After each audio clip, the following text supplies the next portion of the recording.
Kelly, and welcome to Kristen Kelly's TV. So, I'm going to do a review of Hello Kitty Con 2014, held in Los Angeles.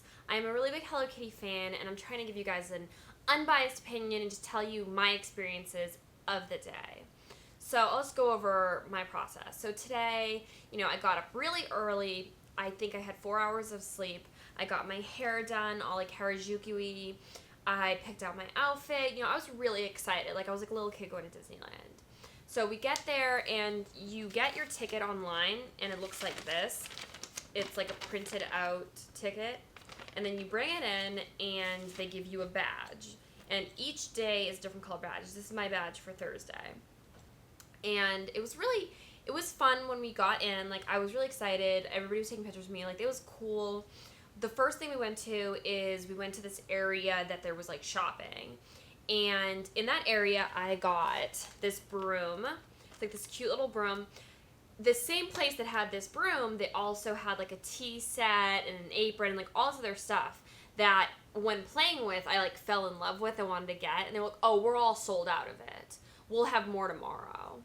Which it's a 4-day convention, but you just buy one ticket. I didn't think about when I was buying a 1-day ticket 4 months ago that, I might need another ticket for another day. So that was the first thing that I was like, oh, okay, so I got to get this little broom. That's great. But I wanted this tea set. I wanted all these other things that they didn't have, but they were showing. So that it was the first thing that I was kind of like, okay. And it really bothered me, when the guy was like, oh, well, tomorrow you can come and get the tea set. Or oh, we'll have more tomorrow. Because it was legitimately 2 hours.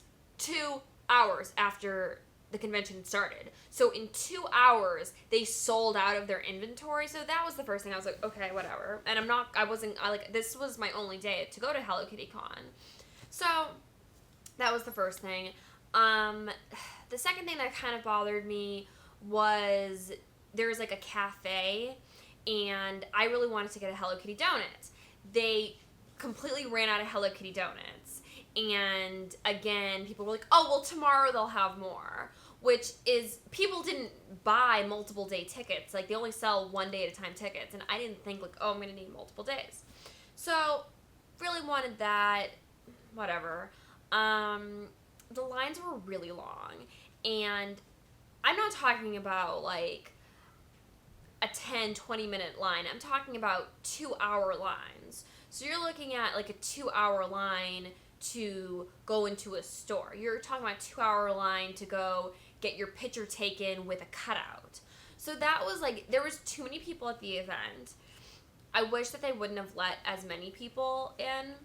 And they give you this book, this really cute little guidebook with all of this stuff. Oh, and they also had tattooing, real tattoos, not this is my fake tattoos. But they had real tattoos, which is super cool, and the tattoos looked amazing. But the people that got those tattoos went in at 6 o'clock in the morning, got there, and it didn't really tell you anything. I just feel there was a lot of misinformation when it came to Hello Kitty Con, which breaks my heart, and I feel I'm gonna cry even talking about it because I would never have thought that I would give a kind of a bad review, but I'm trying to give an honest review of how it really happened. But they have these really cool tattoos, and they had activities outside. They had fake tattoos, which I got a bunch of because they had ones that they were walking around with. But the line was an hour line to get a fake tattoo, which is just crazy. And then there was face painting, but it was an hour line to get face painting.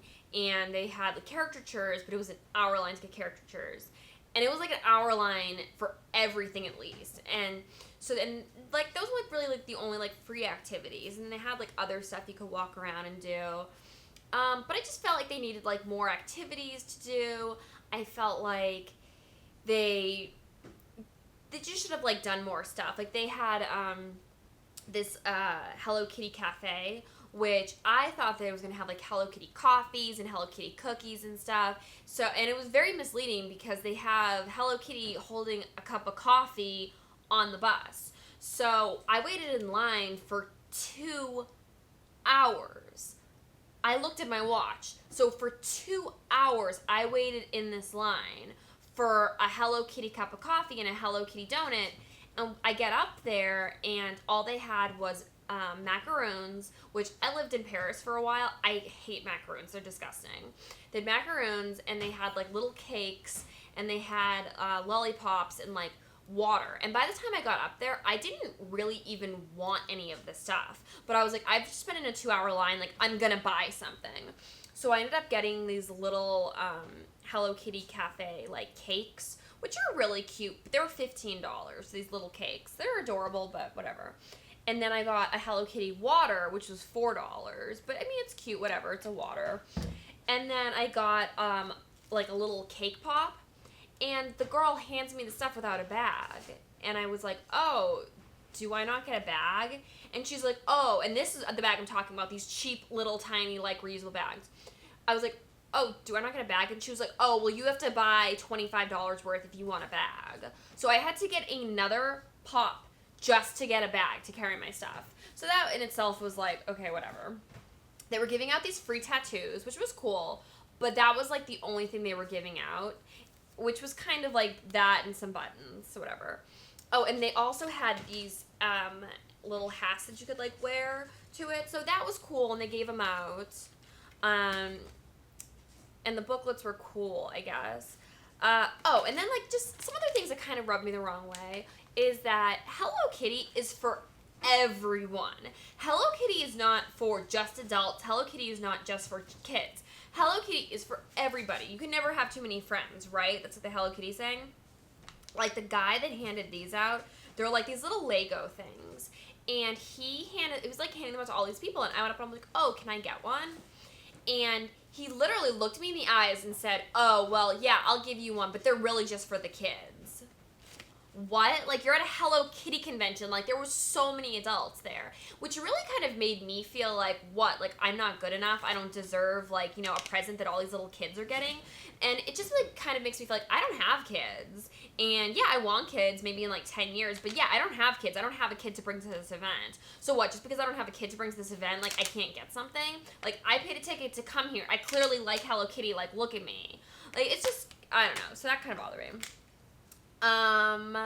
And then, oh, I got this robot, which is, like, really cool. Like, it walks, and it has, like, a light on it, and it turns around. It's, like, $35. And at first, like, I saw it, and I was like, oh, I don't need that. Because, I mean, who the hell needs, like, a walking little robot? But then I was like, you know what? It makes me happy. You know, I'll make a YouTube video of my dogs playing with it. It'll be cute, whatever. Because, also, I didn't think that there was, like, any other shopping areas other than this, like, one place that I really didn't see anything I liked. So I'll get to that in a sec.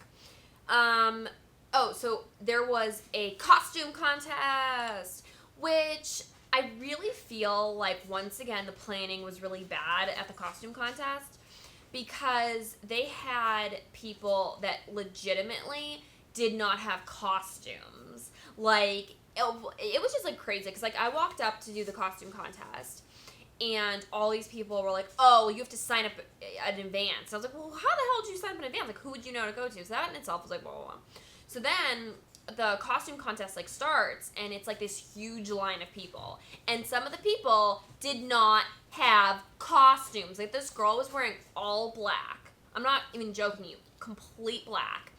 And goes up there and is like, well, and you have to say, like, what your costume was. And she was like, well, my costume is what I think Hello Kitty would wear in real life. I did my best. It was just like, why are these people in the contest? Because, like, other people that wanted to be in the contest, they wouldn't let in. So I kind of, like, sneaked myself in there. I was, like, third or something from the last to go. And I mean, I was the only one that even, like, talked. Everyone that went up there was, like, in my opinion, wasn't even giving, like, good examples of, like, what their costumes were or what they were, like, trying to be. And by the time I went up, there was only, like, 20 people that went up, and I feel like they didn't care about me. The girl that won had, like, an okay costume idea, but I think the reason she won is because she was the last person. And they didn't have, like, in my opinion, they should have had, like, real judging. And I just feel like they were, like, letting whoever up, and it was just so chaotic. The people that won the second place was, like, this little girl and her brother. The little boy was dressed as Spider-Man. It's a Hello Kitty convention. This is not Comic-Con. You are supposed to wear Hello Kitty-related things. So the little boy is, like, I don't know, maybe, like, 2 years old. He's just a Spider-Man. And the little girl is so fucking young. She doesn't know what's going on. She's like, oh. Like, they should not be allowed to place. Like, I'm sorry, little kids have all the opportunity to go and do stuff. Like, yeah, I understand they're little kids, but I'm an adult who actually made my costume and put time and effort into my costume. Like, there were so many amazing costumes, and then these little kids that, like, don't even know what's going on in the world, like, win. That just really bothered me. And then the third place was this girl that had, like, kind of a generic costume. But the first place winner won a sewing machine, so that's, like, kind of cool. Okay, so I was one of the people that just, like, went up, and they gave me, like, this Band-Aid kit as I was getting off. I was like, oh, great. When I got home, it's an empty Band-Aid case, whatever. So, the thing that really broke the camel's back for me that I really was almost in the verge of tears, is the event was supposed to go till 7 p.m. At 5 p.m., everything shut down. Everything. Like, at 5 p.m., you couldn't get into anything. At 5 p.m., everything shut down. I wanted to go shopping. Like, I wanted to get this particular, like, duffel bag. Couldn't let me in. Couldn't do anything. So, really, the event went to 5, not till 7. And they shouldn't have done that. And big shout out to Shawnee for doing my hair and makeup. So, there's, like, ribbons, and we have, like, a lot of, like, Harajuku stuff going on. But, yeah, Shawnee designed my hair, and she did my hair, and Shawnee did my makeup. She also woke up at, like, 4 o'clock in the morning to get to my house. So, thank you so much, Shawnee. Please follow her at KissMyShawnee on Instagram. The whole thing was just kind of, like, I love Hello Kitty, and I can't wait to go to Japan. Like, my boyfriend and I were going to go to Japan on our honeymoon and stuff. Like, I love Japan. I love Hello Kitty. I wish the event was better, but it was just not that great. So, hopefully next year will be better. But for Hello Kitty Con 2014, I'm giving it, like, I don't know, a 2 thumbs out of 5 thumbs, I guess. It was all right. You should definitely go to Hello Kitty Con next year. Maybe it'll be better. I hope it's better. But yeah, and I also made a video about the, like, event with photos and stuff and videos, so I hope you guys can check that out. Okay, talk to you later. Bye.